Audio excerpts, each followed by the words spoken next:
and welcome back to our series on getting into graduate school. Today we're going to talk about picking a graduate school. So hopefully at this point you've gotten great news and you've gotten multiple offers, and now you're trying to figure out which school to go to.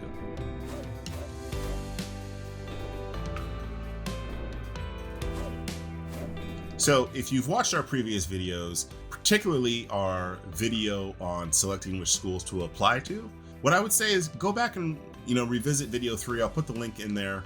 A lot of the metrics that you're going to use when deciding which school to attend are the same as the metrics that you would use when deciding which schools to apply to. So if you go back and check out video 3, a lot of that information will still apply. When you're thinking about multiple offers, the place that I would actually start is money.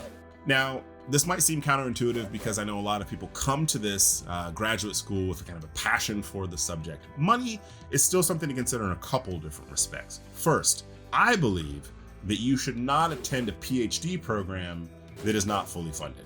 This doesn't mean that all of it has to be in a grant, but you should make sure that you ask about how it's actually broken down. So how much is a teaching grant? How much of it is kind of research grant? That is, how are you going to be spending your time, especially the first few years? I remember when I was going through this process, I ended up selecting Yale over Cal Berkeley, partly because I knew that Cal Berkeley didn't have as robust funding and I would be spending my first 2 years teaching. Whereas at Yale, the stipend was kind of covered in ways that allowed me to focus on the classes and making sure that I could focus all my energy there. So take that into account. Ask about what your school offers in terms of scholarship, tuition waivers, stipends. For master's programs, the funding isn't going to be as generous typically as for PhDs, but once you're admitted, especially if you have multiple offers, don't be afraid to try to play the schools off of each other.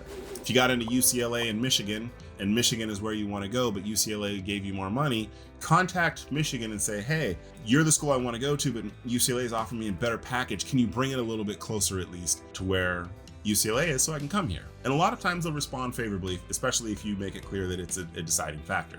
And again, one of the parts that you should really investigate and you should think about in terms of what you're willing to do is, what does the funding mix look like? How much of it is a grant, that is something you never have to pay back? How much of it is loans that you have to take on? Especially for doctoral work, I would say that if you have to take on student loans, that's something that you should say no to. How much of it is work? So do you have to do like work study or work in a lab? Or how much of it is lab study, where your time doing research under a professor is part of what the compensation package is? And then lastly, ask, is it guaranteed? So are they telling you right now that you have X years fully funded? So all of those are questions to ask. Most universities, when you get admitted, they will also send you, either at the same time or within a week or two, a funding letter that describes either what you will get or the options for what you will get. So this should be top of mind, partly because, yes, the practicality of your graduate school experience will very much be determined by these factors. That is, if you have to work a ton, teaching 2 classes, teaching a section can be a lot of time, especially when you're just trying to get up to speed in graduate school. So if you have to do that from your very first semester, that's tough. That's something to think about. But secondarily, there is a sense that an admission without funding isn't a real admission, that it often indicates that you're not a prized student, that they'll take you if you're willing to pay. And this is more true with the PhD level than master's level. It tends to indicate that it's maybe not a program for you, that it's like a light rejection. If you really want to go there and you're willing to spend the money and you have it, then obviously that's maybe something that you will consider. But for me, it's at least a red flag in terms of additional investigation. Second, think about the resources. If you're in the sciences, find out about the grant funding your potential advisors or labs have received, and also ask about where they are in their grant cycle. If this is their last year in a grant and they don't have another one coming up, that can make things tight. Obviously, labs with more grants are usually better regarded, have more opportunities, better equipment, etc. So that's something to think about as well. The Director of Graduate Studies will also have a lot of information about job placement. So this is especially important if you are looking to go the academic route. Ask how many of their PhDs get tenure track jobs once they graduate. Some disciplines, departments, universities are better than others, but get whatever data you can about how recent graduates have done. If you are not looking to go into academia, ask about the specific type of job you're looking to get. Or if you're kind of also thinking about fallback, say, if I don't get an academic job, How well does this school put people into consulting or some other thing that you might be interested in? This is especially true of sciences. So get as much data as you can about your anticipated labs, placement for postdocs, faculty, this is tenure track or otherwise, and industry positions. Hopefully that should be broken down pretty clearly, and they should have that data because it doesn't include tons and tons of students. And the important thing here is that a lot of times the PI, the person in charge of the lab, their reputation sort of supersedes or is more important than the department or the school. So if there's a star in that department who does a great job and every single one of their graduates gets tenure track jobs or great positions with industry, it's important to know that. And it's not at all gauche to ask. Like, be bold at this point. Better to know this information now than later. So ask, what have your recent graduates done in terms of getting good postdocs, tenure track jobs, etc. Also, think about this in terms of whether or not the graduate students have a good experience. Too often, programs are willing to lean on, you will get to the place you want to go, but you will be miserable for the 2 years or 6 years or whatever it is for master's or PhD programs that you're here. So ask, does the program put its students front and center in the recruitment process and encourage you to speak with them unsupervised? So a school that feels like, yeah, if you come here to get a PhD in chemistry, yeah, you're gonna work your behind off, but students also feel supported and they enjoy the experience, broadly speaking. And so we're willing to let you talk to our PhD students unsupervised. Ask them if they're happy. This is a perfectly appropriate thing to ask someone, and ask them what they're happy about, what they would change. Any program or department that hides its students, that's a sign that they're unhappy, and huge red flag. Ask to talk to current students or recent graduates.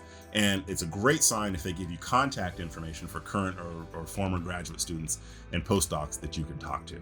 Some additional questions to investigate. Ask about the graduation rates and time to degree. Every school should have that. It doesn't always get published, but they will have it. Ask yourself, do the people that you're encountering feel like the kinds of folks that you want to spend a lot of time with? This is both students and faculty, because you know what? You are going to live in the world of your graduate program, so make sure that you actually like them. If you get weird vibes from them or like, oh, I want to bash my head against a wall being around them, then don't go. Even if the program is otherwise strong, if you're like, these are not people I can form relationships with, that's a bad sign. Ask other graduate students specifically about the quality of mentorship. Do they feel like the faculty is invested in student successes and not merely in getting their own research done? If teaching is something that you want to do, also ask about when and whether you'll be able to go from a TA to an instructor in your own course. Many graduate programs allow graduate students to propose courses and teach them. And so ask if that's something that they allow and if it happens, right? Those are two different things I've learned. Many universities will allow it, technically speaking, but it never happens. So ask if it happens. And then if you can, talk to students who've had that experience. Is the setting respectful? Do you feel like even though universities have hierarchies, try to find out if the people that you encounter feel like it's collegial, like they can converse with anyone, that people are willing to share their expertise and time. Also ask about graduate student publications and resources for conferences, especially for sciences. Conferences are a big way that you get your name out there, so ask if there's resources to make sure that you can go to the big conferences within your field to present your findings. Lastly, what do you think about the mix of students in terms of their backgrounds, and does everyone seem welcome? You know, every lab is kind of its own culture, so if you're in the science sides of things, try to figure out as best you can how people interact and whether or not they're genuinely happy. Final thoughts. Do not view graduate school as merely the time in your life that you tolerate in order to get to something that you're more excited about. This is a time when you uniquely get to dive into something that's intellectually exciting to you. So don't just tolerate it, be excited about it. And if the people at the program you're looking at aren't excited and aren't friendly and aren't the kinds of people you want to be around, don't go there.